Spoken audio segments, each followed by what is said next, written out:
Las Vegas, February 1969. The International Hotel recording studio, past midnight. The desert city outside was alive with neon and noise, but inside this room, everything was controlled, insulated. Elvis Presley stood in the center of a small gathering, holding court the way only Elvis could. He was in the middle of his comeback, his Vegas residency selling out every night, proving to the world that the king still had his crown. The room was intimate. Maybe 15 people. Musicians mostly. Members of Elvis's band, their instruments resting against walls. A few session players who'd stopped by after their own gigs. Someone from RCA Records. A journalist who knew how to keep quiet about what happened in these rooms, who understood that some stories were witnessed, not reported. The studio had state-of-the-art equipment lining the walls, a Neve console that had recorded albums destined for Grammys, thick carpets that swallowed footsteps, wood paneling that made everything feel expensive and private, soft overhead lighting created pools of warmth and shadow. Bottles and an ashtray sat near the mixing board, evidence of hours already spent in that space between night and morning where musicians did their best work. Elvis was talking about ballads, about how you had to strip everything away to make them work. No tricks, no volume, just voice and feeling. He'd been working on new material for his upcoming album, reimagining some of his old hits with more maturity, more depth. Someone mentioned Jimi Hendrix, said he was in town playing at the Flamingo, said he might stop by if anyone wanted to call him. Elvis went quiet for a moment. He'd heard Jimmy's music, respected it even, but he had opinions about volume, about distortion, about all that electricity. Music, Elvis believed, was about connection, about reaching into someone's chest and touching their heart. You didn't need Marshall Stacks for that. Call him, Elvis said. I'd like to meet the man. Jimmy arrived around 1 in the morning. He came alone, carrying his white Stratocaster in a gig bag. He was wearing a purple velvet jacket, bell-bottoms, his hair a massive halo around his head. He looked out of place in this corporate recording studio, like a peacock that wandered into a church. Elvis stood up when Jimmy walked in. They shook hands. Elvis's grip was firm, confident. Jimmy's was gentle, almost tentative. Mr. Presley, Jimmy said quietly. Elvis, Elvis corrected with a smile. Mr. Presley was my father. They sat down. Someone handed Jimmy a drink. The conversation started casually. Music, touring, the business. Jimmy mostly listened. He wasn't comfortable being the center of attention in rooms like this, with legends watching him, measuring him. Elvis was charming, warm, but there was something underneath, a challenge waiting to happen. Everyone in the room could feel it building. Finally, Elvis nodded toward Jimmy's guitar case. You always carry that thing? Most of the time, Jimmy said. You play loud, Elvis said. Not a question, a statement. I've heard your records. Lot of volume, lot of effects. Jimmy didn't respond immediately. He took a sip of his drink, his expression neutral. I think music works best when it's stripped down, Elvis continued. When there's nowhere to hide. Just you and the song. The great ballads, the ones that last, they don't need volume. They need truth. The room got quieter. This wasn't casual conversation anymore. This was Elvis making a point. You ever play a real ballad? Elvis asked. Something quiet? Something that makes people cry without making them deaf first? Jimmy set down his drink. What did you have in mind? Elvis walked over to the studio piano. It was a beautiful instrument, a Steinway grand, black lacquer gleaming under the soft lights. He sat down, adjusted the bench, and started playing. The opening chords of Can't Help Falling in Love. It was one of Elvis's signature songs. He'd recorded it in 1961 for the film Blue Hawaii. It had become a wedding standard, a song people played at the most important moments of their lives. Elvis sang it at nearly every concert. It was his closer, his way of saying goodnight, of leaving audiences with something tender and eternal. He played it simply on the piano. No band, no strings, no production. Just the melody, pure and clean. His voice when he started singing was soft, intimate, the voice of a man who understood what the song meant. Wise men say, only fools rush in, but I can't help falling in love with you. He sang the first verse and chorus, then stopped. He let the last chord hang in the air, then lifted his hands from the keys. "That's a ballad," Elvis said, looking at Jimmy. "No amplifiers, no distortion, just melody and meaning. Can you do that?" Jimmy sat perfectly still. His face showed nothing. No offense, no defensiveness, no pride, just stillness. Then he stood up, walked over to his gig bag, and pulled out his Stratocaster. He sat back down, the guitar across his lap. He didn't plug it in. No amp, no cables, nothing. Just the guitar, acoustic and unamplified. The room went completely silent. Jimmy spent a moment tuning, adjusting each string with careful precision. His fingers moved across the fretboard with the kind of practiced ease that comes from 10,000 hours of repetition. Nobody spoke. Nobody moved. Then Jimmy started playing Can't Help Falling in Love. But it wasn't Elvis's version. It wasn't the sweet, simple arrangement everyone knew. It was something else entirely. He played it fingerstyle. No pick. His thumb working the bass notes while his fingers found melody and harmony simultaneously. The Stratocaster, unplugged, had a delicate voice. Thin, almost fragile, but pure. Every note was clear, exposed, naked. He played the melody, but he also played around it, between it, underneath it. He found spaces Elvis's version didn't have. He added harmonic flourishes, little jazz-influenced runs that made the song feel both ancient and modern at once. Then he started singing. Jimmy's voice wasn't powerful like Elvis's. It didn't have that trained, controlled quality, but it had something else. Vulnerability. A kind of raw honesty that made the lyrics sound like a confession instead of a performance. Shall I stay? Would it be a sin if I can't help falling in love with you? He sang it quietly, almost whispering, but every word carried. The room leaned in, straining to hear. That's the power of quiet. It makes people listen harder. As he played, Jimmy began improvising. He took the song's structure and bent it, stretched it, made it breathe in ways the original never had.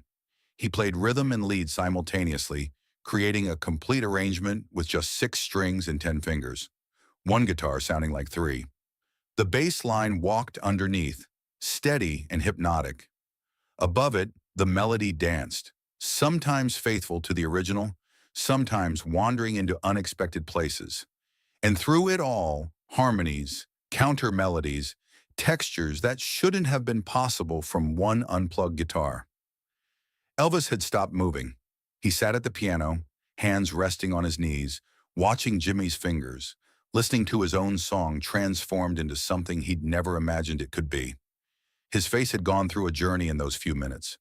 First curiosity, then surprise, then something deeper, harder to name. Recognition, maybe, or humility. The realization that he'd been wrong about something fundamental. Around the room, others were experiencing their own revelations. The RCA executive had tears in his eyes, thinking about all the records he'd produced that suddenly felt less important. The session guitarist was staring at Jimmy's hands like a student watching a masterclass, trying to understand how one person could create that much music alone. Elvis's bass player had closed his eyes, just listening. The journalist had stopped taking mental notes. Some moments were too sacred to analyze. Jimmy's interpretation wasn't loud. It wasn't flashy. There was no distortion, no feedback, no volume. But it was devastating in its intimacy. It was everything Elvis had said a ballad should be.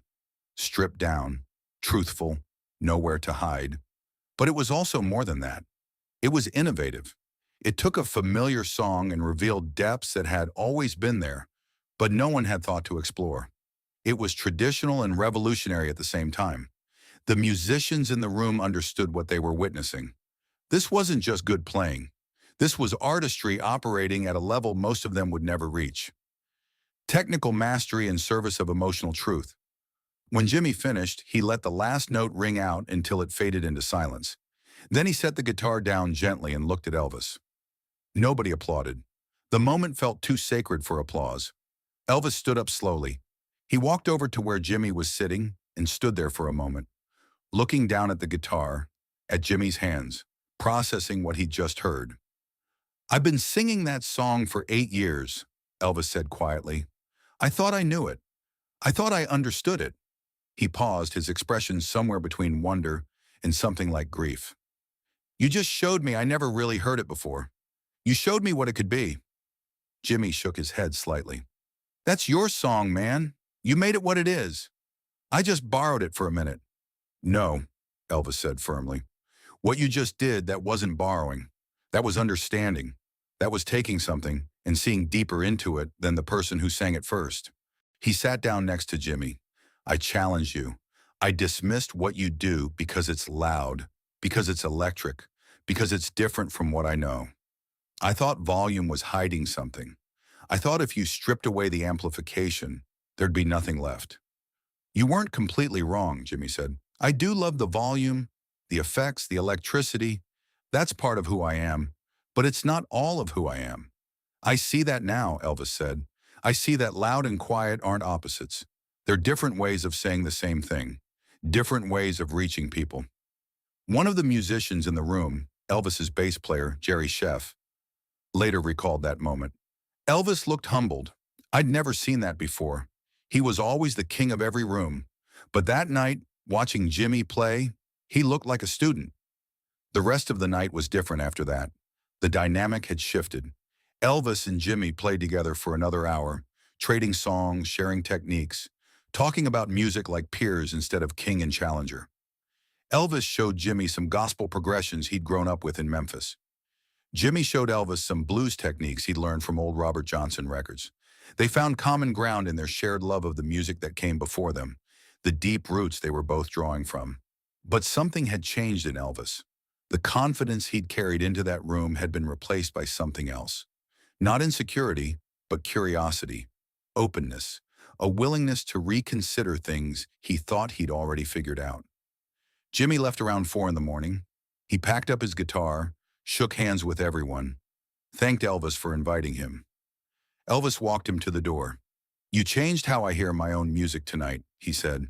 I'm grateful for that. Thank you for the challenge, Jimmy replied. I needed to remember that quiet can be just as powerful as loud. After Jimmy left, Elvis sat back down at the piano. He played Can't Help Falling in Love Again, but differently this time. He incorporated some of the harmonic ideas Jimmy had used, tried to find those spaces between the melody. It wasn't the same as what Jimmy had done, but it was different from how Elvis had always played it. Jerry Sheff watched from across the room. You changing the arrangement? He asked. I'm trying to hear it the way Jimmy heard it, Elvis said. I'm trying to understand my own song better. 14 months later, in September 1970, Jimi Hendrix died in London. He was 27 years old. Elvis was on tour when he heard the news. He was in his dressing room at the Oakland Coliseum, preparing for that night's show, when his manager came in with a newspaper. The headline was brief, factual, devastating. Elvis read it twice, as if the second reading might change the words. He canceled that night's performance, his first cancellation in years that wasn't due to illness or logistics. The promoter argued thousands of fans were already in their seats. The financial implications were significant. Elvis didn't respond. He just walked out of the building and got into his car. People close to him said he locked himself in his hotel room for hours, playing Jimmy's records, crying.